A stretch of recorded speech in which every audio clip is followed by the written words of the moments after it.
चलो आज हमें करना है धातु कार्बोनेट और धातु हाइड्रोजन कार्बोनेट के साथ अमल की अभिक्रिया। ठीक है, सबसे पहले तो आपको पता तो होना चाहिए जिसके साथ अभिक्रिया करवा रहे हो वो है क्या या वो कैसा दिखता है। धातु कार्बोनेट और धातु हाइड्रोजन कार्बोनेट कैसे होते हैं या इनका सूत्र है, उनके अंदर क्या डिफरेंस होता है, आप पहचानोगे कैसे। क्लियर है, ये चीज़ सबसे पहले पता होनी चाहिए, तभी तो रिएक्शन करवा पाओगे, है ना। तो धातु कार्बोनेट, जहाँ पे भी कार्बोनेट लगा होगा ना तो उसके सूत्र के अंदर CO3 जरूर लगा होगा। क्लियर है, इसकी ये ऊपर जो मैंने लिखी है ये क्या है, इसकी संयोजकता पूरे की, ना ही ऑक्सीजन की ना ही कार्बन की, पूरे CO3 की संयोजकता है कितनी, -2। क्लियर है, इसी को हम क्या बोलते हैं, कार्बोनेट। क्या बोलते हैं, कार्बोनेट। पहले भी बताया हुआ है लेकिन अब क्योंकि इसकी रिएक्शन ही है तो हमारे लिए समझना बहुत ज़रूरी है ये। अब इसके बाद हाइड्रोजन कार्बोनेट, इसको आप कैसे समझोगे या ये जब कहीं पे लिखा होगा तो आप कैसे पता करोगे। हाइड्रोजन कार्बोनेट के साथ क्या और लग जाएगा, HCO3, इसकी वैलेंसी कितनी होगी, -1। ठीक है ना, इसकी वैलेंसी या संयोजकता -2, इसकी संयोजकता -1। ठीक है, ये हो गए हमारे कार्बोनेट। आप कैसे पता करोगे कि ये वाला कार्बोनेट है। क्लियर है ना, या तो ऐसा लिखा हो तभी पता करोगे या फिर सूत्र के अंदर, रासायनिक सूत्र के अंदर क्या हो, ये वाली चीज़ हो, या रासायनिक सूत्र के अंदर ये वाली चीज़ हो। अब मुझे बताना एक बार ज़रा, क्या है ये,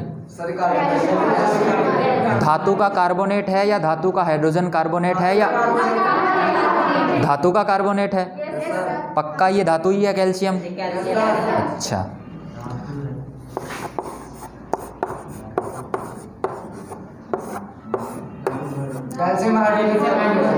ये क्या है, धातु का हाइड्रोजन कार्बोनेट। कैसे पता किया आपने, इससे। क्लियर है ना।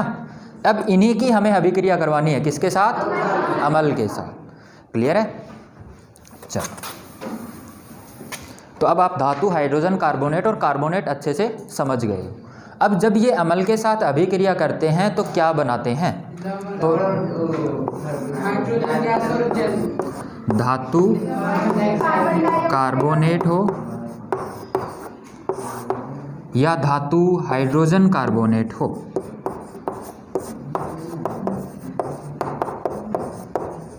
अमल के साथ अभिक्रिया करेगा तो लवण बनेगा, कार्बन डाइऑक्साइड गैस बनेगी और पानी बनेगा। पहचानने का तरीका क्या है, ये चीज़ जरूर बनेगी, लवण और H2O के साथ क्या बन रही है, ये। ठीक है ना। अब इसको क्वेश्चन फॉर्म में भी पूछा जा सकता है कि क्या होगा जब धातु कार्बोनेट अमल के साथ अभिक्रिया करेंगे, तो आप क्या बताओगे, क्या होता है, लवण और कार्बन डाइऑक्साइड गैस और पानी बनता है। क्लियर है ना। इसको क्वेश्चन फॉर्म में लिखो चाहे ऐसे लिखो, आपको पता होना चाहिए। समझ गए इतनी तक, कोई डाउट है। हाँ, अब इसके बाद इसका एक एग्जाम्पल। अच्छा, इसको एक और तरीके से, जैसे ये तो आपने लिखा, अब इसी को कैसे पूछा जा सकता है, यहाँ पे कुछ नहीं है,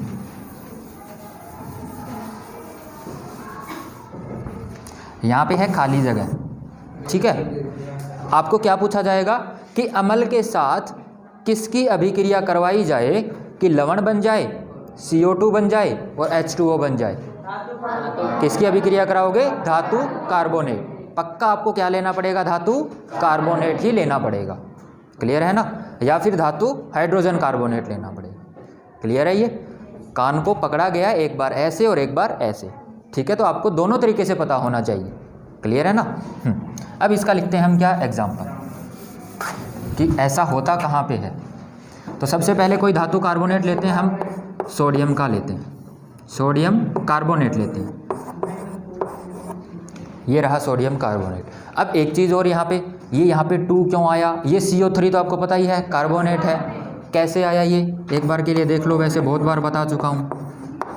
इसकी वैलेंसी या संयोजकता कितनी होती है, सोडियम की 1 होती है। ठीक है ना, इसीलिए मैं कह रहा हूँ बार बार उस संयोजकता को एक बार ध्यान में रखो, दिमाग में बिठा लो अच्छे से। इसकी संयोजकता अभी मैंने बताई थी 2, दोनों को क्रॉस मल्टीप्लाई, इसके पैर में ये, इसके पैर में ये। देखो दिखा, यही आया कि नहीं आया, आ गया ना, ठीक है। तो ऐसे आप अगर आपको फॉर्मूला लिखना नहीं आ रहा है या आप भूल जा रहे हो कि कहाँ 2 लगाना है, कहाँ 3 या कैसा लगाना है, तो आपको एक बार ये चेक कर लेना है, संयोजकता चेक कर लेनी है। क्लियर है ना सबको? ये हुआ हमारा क्या, सोडियम कार्बोनेट, ठीक है। इसने किसके साथ किसके साथ अभिक्रिया की? अम्ल के साथ। अम्ल हम कोई भी ले लेते हैं, HCl, आप चाहे HCl लो, चाहे H2SO4 लो, चाहे जो भी मर्जी आप, लेकिन यहाँ पे क्या है हमारा हाइड्रोक्लोरिक अम्ल। ये क्या है? Sodium carbonate. क्या है? Sodium carbonate. कई बार इसको सोडियम बाइकार्बोनेट भी बोल देते हैं, ठीक है ना। बाई का मतलब होता है 2, ये जो 2 यहाँ पे लगा हुआ है ना, इसी वजह से इसको सोडियम बाइकार्बोनेट बोल देते हैं। सिंपल बोलो सोडियम कार्बोनेट तो भी चलेगा, सोडियम बाइकार्बोनेट बोलो तो भी चलेगा। क्लियर है ना? चलो, HCl की सोडियम कार्बोनेट के साथ अभिक्रिया, आपको पता है 2 चीज़ें तो पक्का बनेगी। क्या क्या? CO2 और H2O, ये तो बनेगी बनेगी, क्योंकि ये कार्बोनेट है और ये क्या है? अम्ल है। कार्बन डाइऑक्साइड गैस बनेगी और पानी बनेगा। साथ में क्या बनेगा? अब हमें बनाना है लवण। किसका लवण बनेगा? सोडियम का लवण बनेगा, ठीक है। ये यहाँ से तो CO3 है, इससे तो एक कार्बन डाइऑक्साइड यहाँ पे निकल गई, यानी इसका काम तो हो गया। बच कौन कौन रहा है? यहाँ से क्लोरीन बच रहा है और यहाँ से सोडियम बच रहा है, तो वो यहाँ पे आ गया, सोडियम क्लोराइड। क्लियर है इतना? Yes sir. सबको? Yes sir. Sodium chloride, sodium carbonate यानी कि धातु कार्बोनेट अम्ल के साथ अभिक्रिया कर रहा है, तो sodium chloride, carbon dioxide gas और पानी, ठीक है ना। ऐसे ही अगर एक और एग्जांपल मैं आपके लिए लिख दूं तो ये है CaCO3, धातु कार्बोनेट है या नहीं? है ना। किसके साथ अभिक्रिया की इसने?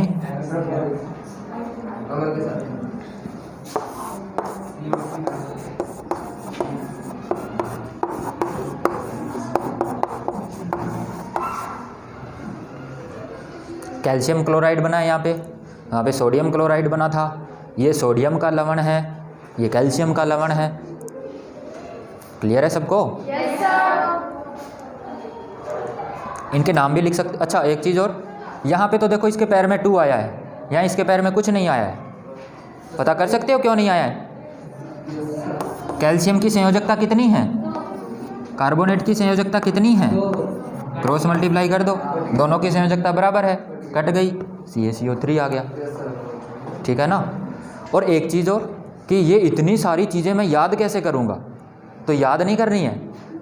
एक ये समझा आपने, ठीक है, हो गया। मतलब आपको चीज़ें कैसे याद करनी है, आपको सबसे पहले तो ये समझना है कि जो मैं पढ़ रहा हूँ वो ठीक है कि नहीं है।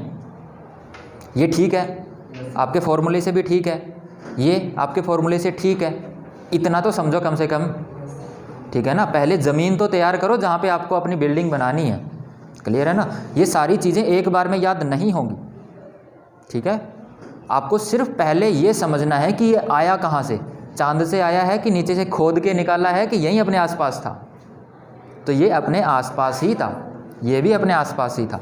अगर आपको ऐसा फील हो गया ना एक बार कि इसको चांद से लाया गया है, इसको नीचे से खोद के निकाला गया है, तो कहानी ख़त्म हो जाएगी वहाँ पे, ठीक है ना। चलो, ये 2 एग्जाम्पल हुए किसके? कार्बोनेट के। अब हम बात करते हैं किसकी? हाइड्रोजन कार्बोनेट की। ये लिखे है ना सबने? क्या बना? एक तो CO2 तो पक्का बनेगा ही बनेगा, H2O बनेगा ही बनेगा, ठीक है। और एक क्या बनेगा? लवण बनेगा। किसका लवण? सोडियम का लवण। तो ये रहा सोडियम का लवण। अब एक चीज़ और, जितनी भी मैं ये अभिक्रिया लिख रहा हूँ संतुलित नहीं है। अगर आपको प्रैक्टिस करनी है तो कर लो इनको संतुलित। जैसे इसको ही अगर संतुलित करना हो, देखो सोडियम दोनों साइड बराबर है, कार्बन दोनों साइड बराबर है, हाइड्रोजन दोनों साइड बराबर नहीं है, बराबर है, क्लोरीन भी बराबर है। अरे वाह, ये तो संतुलित भी है, तो ये संतुलित भी है, ठीक है। ये हो गया हाइड्रोजन कार्बोनेट का एग्जाम्पल, ठीक है ना। तो अब तक हमने क्या क्या चीज़ें पढ़ी? धातु और धातु कार्बोनेट और धातु हाइड्रोजन कार्बोनेट की अम्ल के साथ अभिक्रिया होगी तो क्या बनेगा। क्लियर हुआ ये चीज़?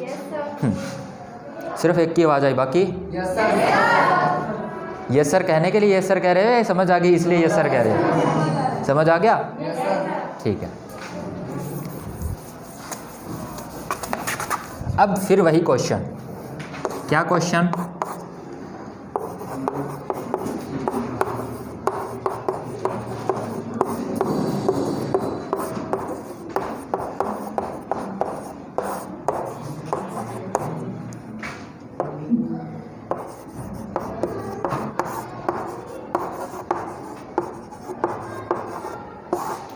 ऐसा ही एक क्वेश्चन हमने पीछे किया था क्या, कि आप कैसे पता करोगे कि धातु की अम्ल के साथ अभिक्रिया होने पर हाइड्रोजन गैस निकलती है। वो एक अलग क्वेश्चन था। अब हमारा क्वेश्चन है कि आप कैसे पता करोगे कि धातु के साथ धातु कार्बोनेट से अम्ल की अभिक्रिया होने पर CO2 गैस निकलेगी, कैसे पता करोगे? उसमें से बुलबुले निकलेंगे, उसके सामने जल्दी भी मोमबत्ती लेके जाएंगे। अगर वो बुझ जाती है तो वो कार्बन डाइऑक्साइड है, अगर नहीं बुझती है तो नहीं है। तो नहीं है, ठीक है, बैठ जाओ। और अगर ना ही तो पॉप की आवाज़ आई और ना ही वो मोमबत्ती बुझी तो हाइड्रोजन गैस है। ऑक्सीजन हो सकती है, नाइट्रोजन हो सकती है। लेकिन एक चीज़ और यहाँ पे, ये तरीका ठीक है ना, इन्होंने जो बताया ये तरीका बिल्कुल ठीक है कि जब हम वो जो गैस निकल रही है उसको साबुन के पानी से गुजार रहे हैं और ऊपर जो बुलबुले निकल रहे हैं उनके पास अगर हम मोमबत्ती लेके गए, मोमबत्ती बुझ जाती है तो वो कार्बन डाइऑक्साइड गैस है, ये तो पक्का है। लेकिन कई बार ऐसा हो सकता है कि कार्बन डाइऑक्साइड इतनी ज़्यादा मात्रा में नहीं होती कि मोमबत्ती को बुझा नहीं पाती वो, ठीक है ना। मोमबत्ती को बुझाने के लिए क्या ज़रूरी है आपको पता है, जलने के लिए क्या ज़रूरी है। जैसे मैंने यहाँ पे ये मोमबत्ती बनाई, वैसे लग नहीं रही है फिर भी मान लेना, ठीक है। मोमबत्ती की ये लो है, ये अगर जल रही है तो पक्का इसको क्या मिल रही है, ऑक्सीजन। लेकिन कार्बन डाइऑक्साइड इसको बुझाती कैसे है, कार्बन डाइऑक्साइड है ना वो ऑक्सीजन से थोड़ी सी भारी होती है। भारी मतलब ऑक्सीजन ऊपर रहेगी, कार्बन डाइऑक्साइड नीचे रहेगी। तो इसके चारों ओर यहाँ इधर CO2 आ जाती है, ठीक है ना, कार्बन डाइऑक्साइड गैस आ जाती है और इस बेचारी को ऑक्सीजन नहीं मिल पाती तो ये क्या हो जाती है, बुझ जाती है। अगर ये कार्बन डाइऑक्साइड हमारे पास ज़्यादा मात्रा में नहीं है, थोड़ी सी है, तो ये इतना तो आ जाएगी लेकिन ये जगह तो खाली रह गई, मतलब मोमबत्ती नहीं बुझेगी। समझ रहे हो ना ये कॉन्सेप्ट? हाँ, तो ये तो ठीक है कि अगर बुझ गई तो हमारा काम तो बन गया, लेकिन कई बार नहीं बुझती है भाई, क्योंकि यहाँ से जो गैस निकल रही है CO2 वो थोड़ी सी कम मात्रा में होती है, तो इसके लिए हमें कोई और तरीका अपनाना पड़ेगा, है ना। ये वाला जो तरीका आप लिख रहे हो बिल्कुल ठीक है, उससे नंबर भी मिल जाएंगे जो आप लिख रहे हो, ठीक है। लेकिन उसमें कई बार क्या है कि वो कामयाब नहीं होता है, हमें पता नहीं चल पाता है एक्चुअली, क्योंकि मोमबत्ती बुझ भी जाती है और नहीं भी बुझती है।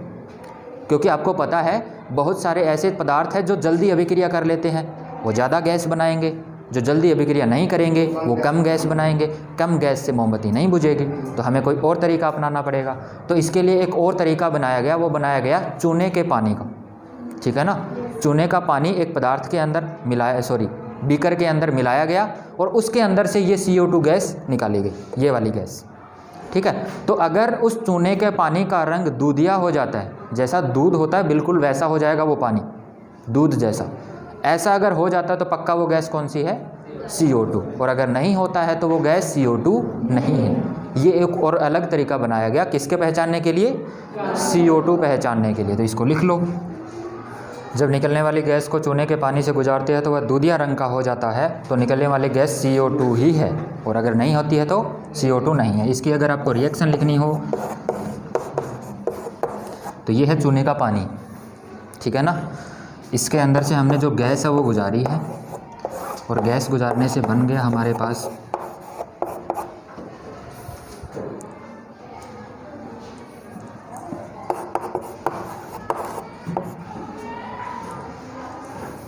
ये है चूने का पानी। इसके नीचे लिख लेना अगर आपको याद ना रहे तो, बहुत बार मैंने वैसे लिखवा रखा है, ये चूने का पानी है, ये चूना पत्थर है, ये कार्बन डाइऑक्साइड गैस है और वो पानी है।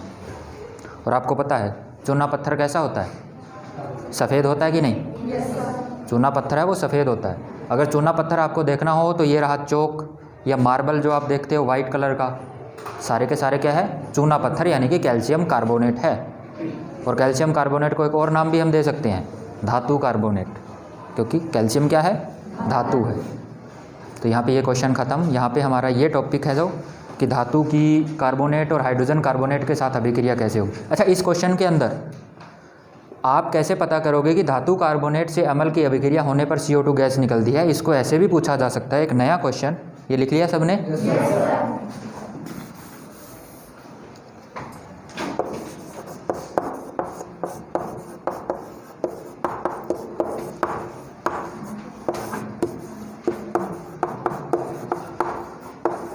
तो भी आंसर बिल्कुल सेम ही रहेगा, ठीक है ना। तो ये अगर याद ना रहे तो वहीं पे कहीं